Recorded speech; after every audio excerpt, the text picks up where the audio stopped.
कुछ लोगों को घमंड होता है कि मैं करोड़पति हूं, मुझे आरसीएम की जरूरत क्या है। होता है नहीं होता?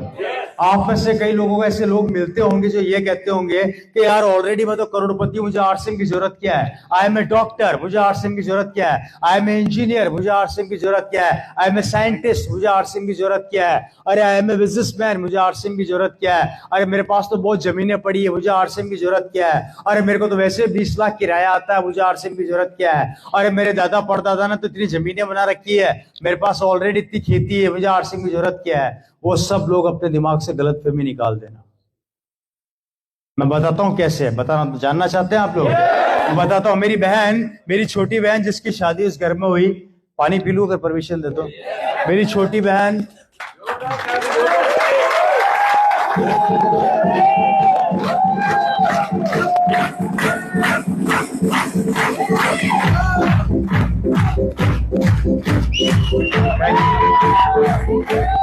मेरी छोटी सिस्टर जिसकी शादी राजस्थान में हुई और काफी ठीक ठाक परिवार में हुई। परिवार कैसा है आप लोग बताइएगा, राइट सर?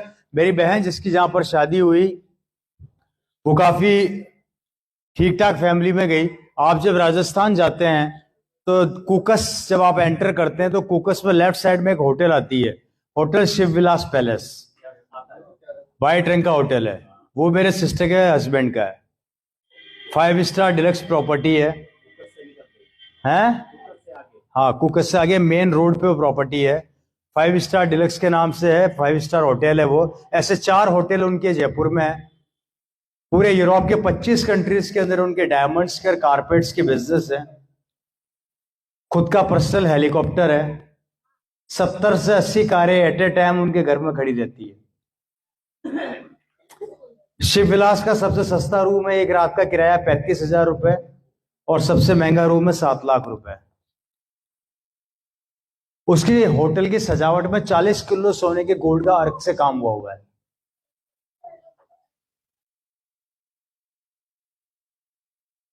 जहां मेरी बहन की शादी हुई।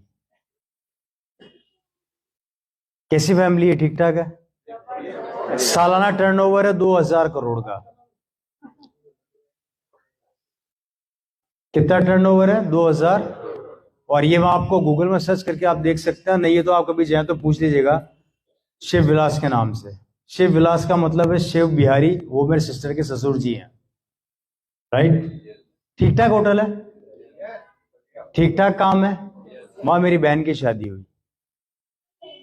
मेरी बहन की शादी में फॉरेनर्स आए थे लगभग 1000 से ज्यादा, और टोटल बारात थी 3000 लोगों की,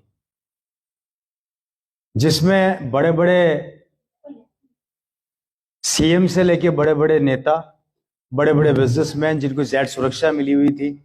इटली से स्पेशली बहुत बड़े डायमंड्स के मर्चेंट्स आए हुए थे जिनको स्पेशल राजस्थान गवर्नमेंट ने सुरक्षा दी थी। वो सब वहीं ठहरे थे। बड़े बड़े फिल्म स्टार आए थे।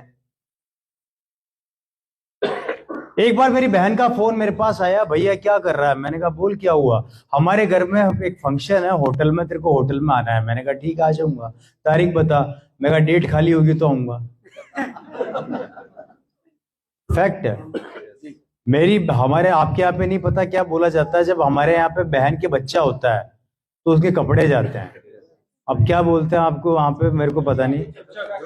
हाँ, हमारे वहां जामना बोलते हैं, जामना जाता है, राइट? तो मेरी बहन के जब जामना गया था उस समय मेरी मीटिंग थी, तो मैं खुद नहीं गया था। मुझे खूब गालियां पड़ी थी कि हम आरसीएम वाले एक बार मीटिंग दे देते हैं तो हम कैंसिल नहीं करते, किसी हाथ में छोड़ते नहीं है। हाँ, किसी कारण से अगर खुद की तबीयत खराब हो जाए, जैसे कि मैं अभी रिसेंटली कोई चैलेंजेस के साथ मैं सफरिंग फ्रॉम सम इलनेस, मैं भी निकला हूँ उससे, तो मुझे पता है कि चैलेंजेस बॉडी के लगे कभी कभी हो जाते हैं, तो थोड़े बॉडी उस चीज को सपोर्ट नहीं कर पाती है। तो उससे मैं अभी थोड़ा फेस कर रहा हूँ और मैं निकला भी हूँ अभी उससे, तो मुझे पता है चैलेंजेस कितने खतरनाक होते हैं। इसके अलावा हम लोग कभी भी अपने प्रोग्राम को कैंसिल नहीं करते। तो मेरी बहन ने मेरे को बुलाया, मैं आगे बात बता रहा हूँ, और यहाँ पे बात बता रहा हूँ घमंड की। जो घमंड उनके वहां पर मैं गया और मुझे देखने को मिला। मैं वहां पर चला गया, वहां पर गया, सब लंबी लंबी कारों से आ रहे थे। पैसे वाले का दोस्त कौन होता है? पैसे वाला ही होता है। अब मेरी बहन की शादी में बड़ी बड़ी कारें आ रही है भैया, Mercedes, BMW, Audi, limousine, Lamborghini, Rolls Royce. मैंने कहा ये क्या हो रहा है? बुकाती। मैंने कहा बड़े बड़े लोग आ रहे हैं, सब एंटर कर रहे हैं। मैं भी अपनी गाड़ी से गया, एंटर किया। आपने देखा वहां पे बड़े बड़े फंक्शन में राउंड टेबल होता है, उस पर 4 या 5 लोग बैठ जाते हैं, बातें करते हैं। अच्छा, मुझे वहां कुछ जानकार मिल गए पुराने, जो उनकी फैमिली से या उनके रिलेशन में बिलोंग करते थे, शादी के टाइम में जानते होंगे। मेरे को बोला, रवि कैसा है? मैंने कहा बढ़िया। क्या चल रहा है? मैंने वही, मैंने कहा हाँ।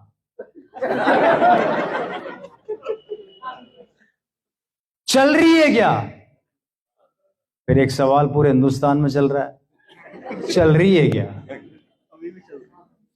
मैंने बोला हाँ बंद है अभी तो, चल तो नहीं रही। बोला हमें पता था नहीं चलेगी। मैंने कहा उड़ रही है। मुंह लटक गया उनका। हम टेबल पे बैठे साहब बातें करने लगे। कोई बोला मैंने फैक्ट्री डाली है पिछले महीने बहरोड में, मेरा टर्नओवर 200 करोड़ का। एक बोलता है मैंने रेवाड़ी के अंदर इंडस्ट्री डाली है, मेरा टर्नओवर 300 करोड़ का। एक बोलता है मैंने वहां पे वो डाला है। वो भाई साहब सब अपनी अपनी बताने लगे। अब आया मेरा नंबर। मेरे को बोले और बेटा क्या कर रहा है? मैंने कहा आजकल यही काम कर रहा हूँ। बोले क्या हो गया? कि कंपनी से फोन है, एक सेकंड। हेलो, हाँ मीटिंग में हूं मैं भी। तो मैंने बोला भाई, मेरे से पूछा हाँ भैया रवि एक काम कर यार, तू एक काम करो, इज्जत वाला काम कर। मैंने कहा इज्जत वाले से मतलब क्या होता है? क्या मेरा कौन सा बेइज्जत वाला काम है यार? तो मेरे को बोला क्या पूरे जयपुर हिंदुस्तान में घूम के हल्दी धनिया नमक मिर्ची बेचता फिरता है? तो मैंने बोला जी मेरे हल्दी धनिया मिर्ची से आपको क्या प्रॉब्लम है? अरे अपने जीजा जी की तरह होटल खोल, शानदार कोई फैक्ट्री वैक्ट्री डाल, अच्छा काम कर नाम वाला। और वो क्या वो सब, अब आपको तो पता है कि एक का बोलना होता तो 4 बिलों में से निकल निकल के बाहर आते हैं हमारे। अब वो एक ने छेड़ दिया तो 4 और आ गए। अब वो चारों मतलब वो बैठे थे तो वो भी चालू हो गए।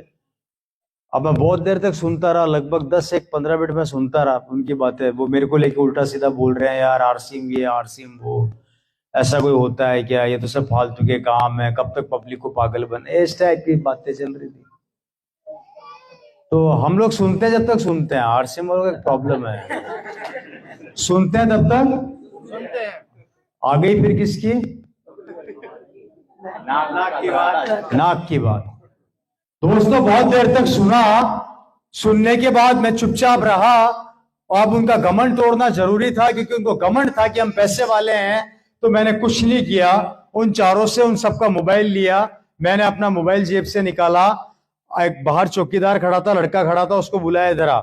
उसने बोला यस सर। मैंने कहा हम सबके फोन इकट्ठे कर और बाहर ले जा, इस दरवाजे को बाहर से बंद कर दे, और बंद करने के बाद 2 महीने तक सिर्फ खाना अंदर आएगा और कोई अंदर नहीं आएगा, ध्यान रखना। और 2 महीने बाद देखते हैं कि इन करोड़पतियों की दुकान चल रही है कि मेरी चल रही है, फिर पता लग जाएगा कि कौन।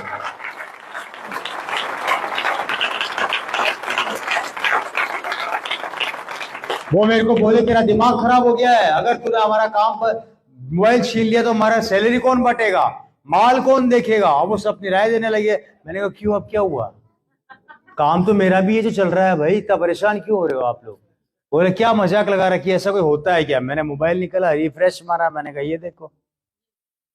अब वो अपना तो रिफ्रेश होते ही बिजनेस चलता है खतरनाक वाला। बोले ये क्या है? मैंने कहा ये माल बिक रहा है। फैक्ट्री का है? मैं कहा नहीं है। दुकान का है? मैंने कहा नहीं है।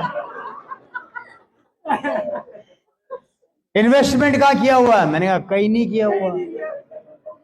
तो माल कैसे बिक रहा है? मैं कहा यही क्वालिटी है।